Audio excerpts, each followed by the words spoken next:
akkuma argitan ukaa bakka deemaa turre geenyee haala kanaan faraarrashnee waan fudhannee dhaqne dhiyeeffataa jirra.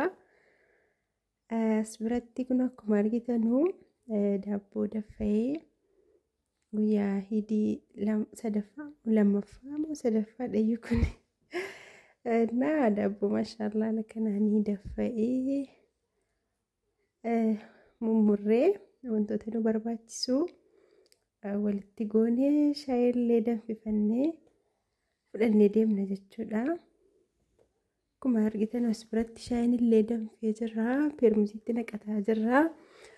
Daabboo keenya haala kanaan murannee waan nu barbaachisu hunduma isaayyuu maashaallah daabbochi baay'ee tokko bareedaa sooftii ta'e lallaafaa ta'ee jechuudha. Badaa tokko bareedduu qofallee mitillee ni mi'aawallee jechuudha. Akka kanatti kunoo walitti qopheeffannee kunoo karaa qabannee jirra. Deemaa jirra jechuudha amma. Assalaamu alaykum wa rahmatullaahi wa barakaatuh. Kabajamtoota hordoftoota koo jirra jirtuu nagaa keessanii fayyumaa. Alhamdulillah nagaa fayyaa kootii isinillee bakka jirtanitti rabbiin nagaa fayyaa isin haa taasisu. Hunduma keessanuu kan biyya keessas kan biyya alaas jechuudha. Namoonni viidiyoo koo kana ilaaltan hunduma keessanuu nagaaf rahmanni rabbii isinirraa jiraatu.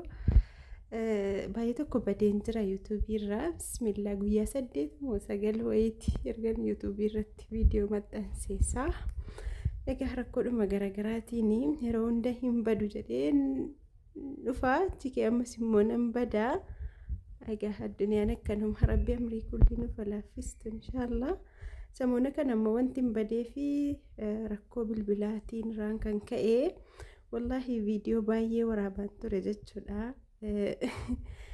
Qophii idiitii kaasee jechuudha. Garuu tokkoyyuu upload gochuuf hin dandeenye sababa rakkoo bilbilarraan kan ka'e jechuudha. Innaa ideet naan ta'uu na waraabaa ideet naan ta'uu yeroo ideet ta'u immoo kwaalitii isaa qannasaa. Yeroo kwaalitii isaa immoo qannasu yookiin qulqullina isaa qannasu yuutuubii irraa lamaxxansanuu badaa tokko namatti hin tolu jechuudha. Ilaalchaafuu qulqullina hin qabu kanaa jedheeti jechuudha. Maashaallah tabaarakallaa amma akkuma argitan haala kanaanii maatii waliin bajaajii keessa gallee jirra. Bajaajiidha moo taaksiidha kun? Bajaajiidha. Taaksii keessas gallee turre taaksii keessa buunee immoo bajaajii qabannee maashaallah akka jiruun jechuudha maatiidha kun. Maatii nama lama maashaallah rabbi waliin umurii nu haa dheeressu.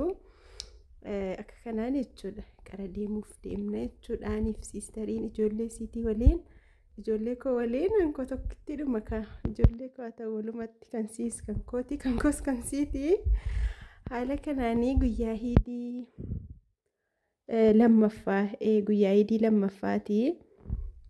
Haala kanaan deemuutti jirra. Ijoolleetu bakka taphaa deemnu malee jedhanii akkasitti waliin deemuu jirra jechuudha. Amma naannoo sana geenyee jirra. Safarri kun safara faranjaraadha yookiin mannaafashaa bakka taphaa jechuudha. Bakka hamma as ta'e maznaanyaan magaalaa Jimmaa hundi as ta'e baadiyyaanis magaalaanis dhufee naannoodhuma kana inni ijoollee qabus inni ijoollee hin qabnes asuma dhufee bashannanaa oola jechuudha. Innaa badaa tokko bareedde safarattiin illee akkasii akkasitti haala kanaan deemuuf jirra. Innaa siistariin koo duraan na biran turre kaa alhamdulillah manatti dhiyaattee jirti. Siistarii koo hangafaa tokkitti abbaa kooti jechuudha. Innaa wama walitti dhihaanne alhamdulillah rabbii waliin umrii nu haa dheeressu rabbii walirraa nu fageessinii. Wallaahi baay'ee tokko ulfaata jechuudha. Duraanii yeroon sarboo ture haadha kootiin baay'ee tokko ollaadha. Isiittis illee amma ta'e dhiyoon ture. Ergan Jimmaan galee garuu baay'ee tokko qophaa ta'ee bismillah.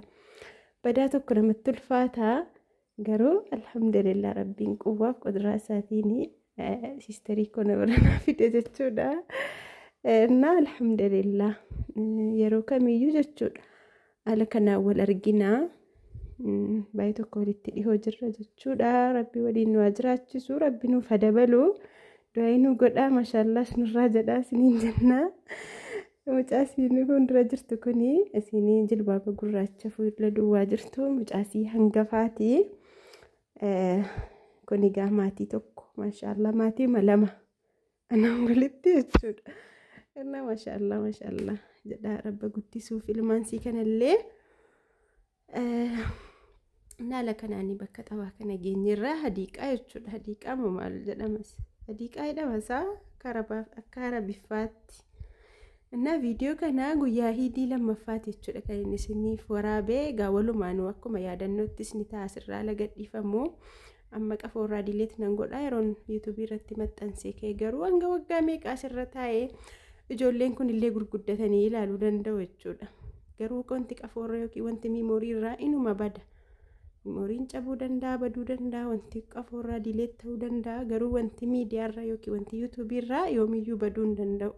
Kanaaf ala poosti gootan waan gaarii poosti godhaa waan hin taane poosti hin godhinaa jedhama jechuudha. Maaliif yooma namni du'ellee chaanaliin abbaa sanaa inuma jira, inuma ilaalama.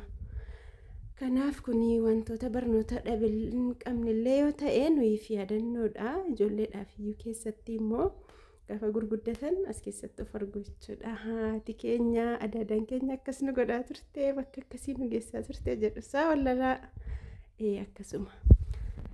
Amma qaqqabnee jirra as biratti anseeneenii kaartikeettii kutee kan mataa ijoollee hundumayyuu birrii 100 jechuudha asii kan kutamu.